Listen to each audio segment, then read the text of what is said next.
میرا نام رابعہ ہے۔ میں اپنے والدین کی اکلوتی اولاد تھی اور میرے ابا نوکری کے سلسلے میں ملک سے باہر رہتے۔ گھر پر صرف امی اور میں ہی رہا کرتے تھے۔ ابو سال میں ایک آدھ بار جب چھٹی ملتی تو پاکستان کا چکر لگا لیا کرتے تھے اور تقریباً 1 ماہ رہ کر واپس چلے جاتے۔ زندگی کافی اچھی گزر رہی تھی۔ ابو کافی اچھی آمدنی کما لیتے تھے اور یوں ہمیں بھی کسی چیز کی کبھی کمی محسوس نہ ہوتی۔ زندگی میں سکون ہی سکون تھا، ہر طرف خوشیاں ہی خوشیاں تھی۔ مگر پھر نہ جانے کس کی بری نظر ہماری خوشیوں کو برباد کر گئی۔ ابو گھر پر نہ ہوتے تھے، اس لیے باہر کے تمام کام زیادہ تر امی خود ہی کیا کرتے تھی۔ البتہ ابو کے کچھ خاص دوست اکثر اپنی بیوی اور بچوں کے ساتھ ہمارے گھر آ جایا کرتے۔ اگر کوئی کام ایسا ہوتا جو امی سے نہ ہو پا رہا ہوتا تو وہ آ کر دیا کرتے۔ ابو کے تقریباً تمام دوست ہی مجھے پسند تھے اور وہ سب بھی مجھے اپنی بیٹیوں کی طرح پس پیار کرتے تھے۔ ابو کے ان دوستوں میں سے ایک دوست جن کا نام کاشف میاں تھا، ان کا ہمارے گھر کافی آ جانا تھا۔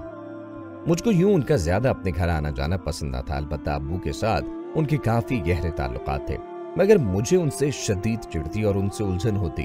میں نے کئی بار امی سے بات کی کہ مجھے چچا کاشف بالکل پسند نہیں، انہیں بولیں کہ وہ ہمارے گھر نہ آیا کرے، مگر امی میری باتوں کو مذاق میں ٹال دیتی۔ وہ ہر روز بہانے سے ہمارے گھر آنے لگتے تھے اور بجائے اس کے کہ امی انہیں یوں روز گھر آنے سے روک دیتی، الٹا ان کے ساتھ بیٹھ کر خوب ہنس کر باتیں کیا کرتی۔ مجھے امی پر بھی غصہ آتا، لیکن اب میں کیا کرتی؟ ماں سے بھی محبت تھی مجھے، ابو کی غیر موجودگی میں ساری ذمہ داری ان پر ہی تو تھی، اسی لیے بس دانستہ خاموش رہتی اور اپنی پڑھائی پر توجہ دیتی۔ میرے امتحانات قریب تھے، اس لیے بس دن رات اپنی پڑھائی پر توجہ رکھتی۔ آخر اللہ کر کے امتحانات بھی ختم ہو گئے، دن گزرتے جا رہے تھے اور میرا رزلٹ بھی قریب آنا تھا۔ میں چاہتی تھی کہ اس بار جب ابو آئیں تو ان سے کوئی بڑا تحفہ لوں گی، مگر عین وقت پر پتہ لگا کہ وہ اس بار نہیں آ رہے کیونکہ ان کے فارم میں کچھ ضروری کام چل رہا ہے۔ میں نے ان کی ناک آنے کی خبر سن کر خوب رونا دھونا مچایا۔ مجھے ان سے ملے تقریباً 1 سال کا عرصہ بیت چکا تھا، مگر اب بھی وہ نہیں آئے۔ نتیجے کا دن آیا تو میں بہت دکھی تھی۔ ہمیشہ کی طرح اس بار بھی میری کلاس میں پہلی پوزیشن آئی تھی، مگر ابو کی غیر موجودگی کی وجہ سے میری یہ خوشی کم پڑ گئی۔ خیر، جب امی مجھے لینے اسکول پہنچی تو یہ دیکھ کر میری حیرت کی انتہا نہ رہی کہ وہ اکیلی نہیں بلکہ ان کے ساتھ کوئی اور بھی آیا ہے۔ مجھے لگا شاید ابو آ گئے ہوں اور شاید وہ مجھے سرپرائز دینا چاہتے تھے، مگر جب تھوڑا آگے بڑھی اور قریب جا کر سامنے کھڑے آدمی کو دیکھا تو اس سے میرا جسم تپنے لگا۔ وہ شخص کوئی اور نہیں بلکہ وہی کاشف صاحب تھے۔ میں نے رسمی سی سلام دعا کی اور اپنی سہیلیوں سے ملنے کا بہانہ کر کے وہاں سے چلی آئی۔ گھر آ کر میں بہت دیر ابو کو یاد کر کے روتی رہی۔ کچھ ہی دیر میں امی اور کاشف صاحب بھی گھر آ گئے، مگر میں نے کسی سے کوئی بات نہ کی۔ امی نے کافی بار بات کرنے کی کوشش کی مگر میں نے کوئی جواب نہ دیا۔ وقت گزرتا رہا۔ میری جب بھی ابو سے بات ہوئی تھی انہیں واپس آنے کا کہتی، مگر ہر بار وہ یہ بات کہتے کہ اگلے سال ہمیشہ کے لیے آ جاؤں گا۔ میں انہیں یہ بات سمجھانا چاہتی تھی کہ امی ان کی جگہ کسی اور کو دے رہی ہیں، مگر چاہ کر بھی ایسے بول نہیں پاتی۔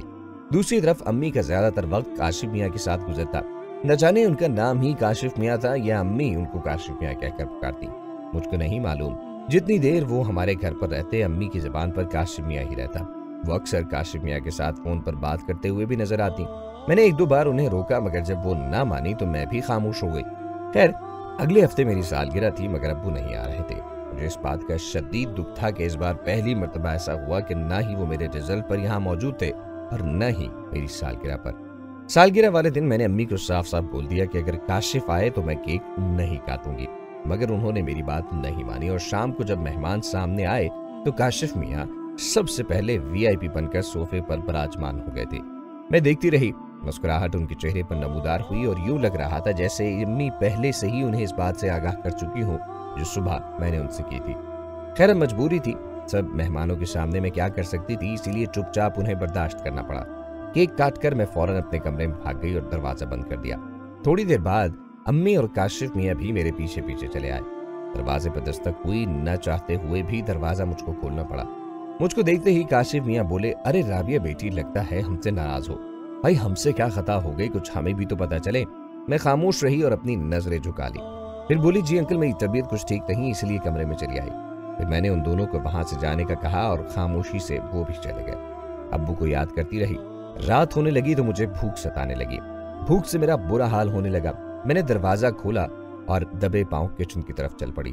کچن سے کھانا پلیٹ میں ڈال کر اپنے کمرے کی طرف واپس مڑنے ہی لگی تھی کہ سامنے کاشف میاں اور امی کو ایک ساتھ بیٹھے دیکھ لیا۔ مجھے بہت غصہ آیا کہ آخر سب مہمان جب چلے گئے تو یہ ابھی تک کیوں نہیں گئے۔ دل میں تجسس ہوا کہ ان کی باتیں سنوں، آخر کیا بات کر رہے ہیں۔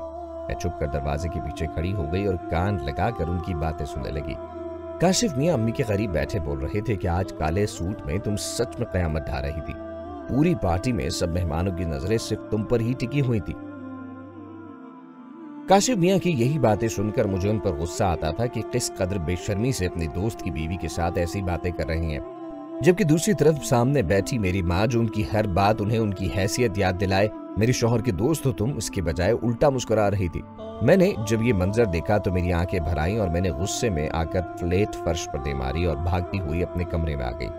امی اور کاشف میاں نے جیسے ہی مجھے دیکھا، چونک کر امی فوراً میرے پیچھے کمرے میں آئی، مگر تب تک میں اپنے کمرے کا دروازہ بند کر چکی تھی۔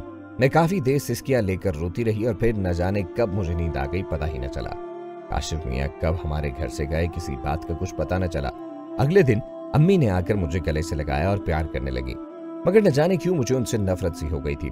میں بچی تھی مگر اتنی بھی نہ سمجھ نہ تھی کہ یہ سب نہ سمجھ سکوں جو امی میرے ابو کے ساتھ کر رہی تھی۔ وہ ابو کو دھوکہ دے رہی تھی، جبکہ وہ تو ان کے اور میرے آرام کی خاطر ہی ہم سے دور تھے۔ وہ جو کچھ کر رہے ہیں ہمارے لیے ہی کر رہے ہیں تاکہ ہمیں کسی چیز کی کمی محسوس نہ ہو، کسی قسم کی پریشانی نہ ہو، مگر امی ان کی پیٹھ پیچھے ان سے بے وفائی کر رہی تھی۔ خیر امی، میں ناراض تھی ان سے، اگر ان کے بار بار منانے پر مان گئی، اور ویسے بھی امی نے مجھ سے وعدہ کیا تھا کہ آئندہ وہ کاشف میاں سے کبھی بات نہ کریں گے اور نہ ہی انہیں گھر آنے دیں گی۔ میری خوشی کے لیے اتنا ہی کافی تھا اور بس اسی وجہ سے میں ایک بار پھر پہلے کی طرح ہنسی خوشی رہنے لگی۔ وقت گزرتا گیا، زندگی ایک بار پھر براہ راست پر آ چکی تھی۔ میں خوش تھی کہ سب کچھ ٹھیک ہو چکا ہے، مگر شاید میں غلط تھی۔ ایک دن اسکول سے اچانک میری طبیعت خراب ہو گئی۔ میری ٹیچر نے میری طبیعت بگڑتی دیکھ کر چچا خیر الدین کو فون کیا۔ چچا خیر الدین ہمارے اسکول کے وین ڈرائیور تھے۔ ٹیچر نے مجھے کہا کہ چچا خیر الدین آ رہے ہیں، تم ان کے ساتھ گھر چلی جاؤ اور جا کر آرام کرو، کوئی دوا وغیرہ لے لو۔ تھوڑی دیر بعد چچا خیر الدین مجھے اسکول سے لے کر گھر چلے آئے۔ گھر کے نزدیک چھوڑ کر وہ چلے گئے۔ گھر کے مین گیٹ کی 2 چابیاں تھیں، ایک میرے پاس ہوتی اور ایک امی کے پاس۔ میں نے چابی تالے میں لگائی اور گیٹ کھول کر اندر چلی گئی۔ مجھ کو عادت تھی کہ میں جب بھی گھر کے اندر داخل ہوتی تو اونچی آواز سے سلام کرتی۔ حسب معمول میں نے سلام کیا، مگر خلاف توقع کوئی جواب نہ ملا۔ ادھر ادھر دیکھا تو کوئی نہ تھا۔ پھر سوچا کہ شاید امی بازار تک گئی ہوں یا پھر اوپر کی منزل پر اپنے پودوں کی دیکھ بھال کر رہی ہوں۔ امی کو باغبانی کا بڑا شوق تھا، انہوں نے چھت پر بھی ایک چھوٹا سا باغیچہ بنا رکھا تھا۔ میں نے فریج سے جوس نکالا اور ٹی وی لاؤنج میں بیٹھ کر جوس پینے لگی۔ کافی دیر گزر گئی، امی نہ آئی۔ سوچا اوپر جا کر دیکھتی ہوں۔ جب اوپر کی منزل کی جانب گئی تو دائیں جانے والے کمرے کے نزدیک جب پہنچی تو مجھے اندر سے امی اور انکل کی آواز سنائی دی۔ جیسے ہی میں نے روشن دان سے گردن اندر ڈال کے دیکھا تو مجھے غصہ آنے لگا۔ میں نے جلدی سے گردن باہر جب نکالنا چاہی تو میرے سر کا اوپر والا حصہ روشن دان کے اوپر والے حصے سے ٹکرا گیا۔ گھبراہٹ کی وجہ سے میرا پاؤں پھسلا اور میں دھڑام سے زمین پر گری۔ میں نے گرنے کی آواز یقیناً انہوں نے بھی اندر سن لی۔ جب آنکھ کھلی تو خود کو بستر پر پایا۔ امی میرے سامنے کھڑی تھی اور پاس میں ایک ڈاکٹر کھڑا امی کو تسلیہ دے رہا تھا۔ بازو اور سر پر کافی چوٹ لگی تھی۔ امی مجھ سے نظریں نہیں ملا پا رہی تھی، شاید وہ جانتی تھی کہ میں نے ان کا جرم پکڑ لیا۔ انہوں نے مجھ سے بات کرنے کی کوشش کی، مگر میں نے ان سے کوئی بات نہ کی اور نہ ہی ان کی کسی بات کا جواب دیا۔ اگلے روز مجھے شدید بخار رہا۔ اس بار بھی امی مجھے بہانے سے بہلاتی پھسلاتی رہیں، میری تیمارداری میں لگی رہیں، لیکن جو مقام میرے دل میں ان کے لیے تھا وہ اب نہیں تھا۔ میرا بخار ٹھیک ہونے کا نام ہی نہ لے رہا تھا، کیونکہ اتنا بڑا صدمہ تھا، میں کیسے برداشت کرتی۔ اب امی نے جب میری حالت خراب دیکھی تو ابو کو جلد سے جلد پاکستان آنے کا کہا، اور یوں اگلے کچھ دن میں ابو میرے پاس آن پہنچے۔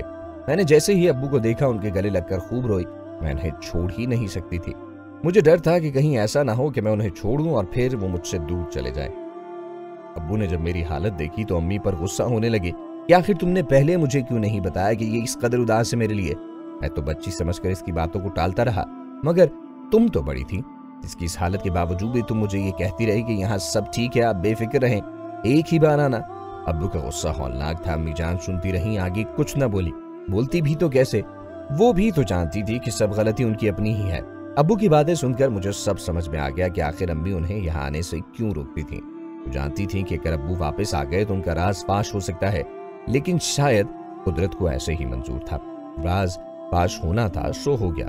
خیر اس کے بعد ابو ہمیشہ کے لیے پاکستان شفٹ ہو گئے۔ میں نے بھی چپ سادھ لی اور ابو کو امی اور کاشف میاں کے بارے میں کچھ نہ بتایا، کیونکہ میں نہیں چاہتی تھی کہ ہمارا ہنستا بستا گھر برباد ہو جائے۔ بس میں اب امی سے بات نہیں کرتی تھی۔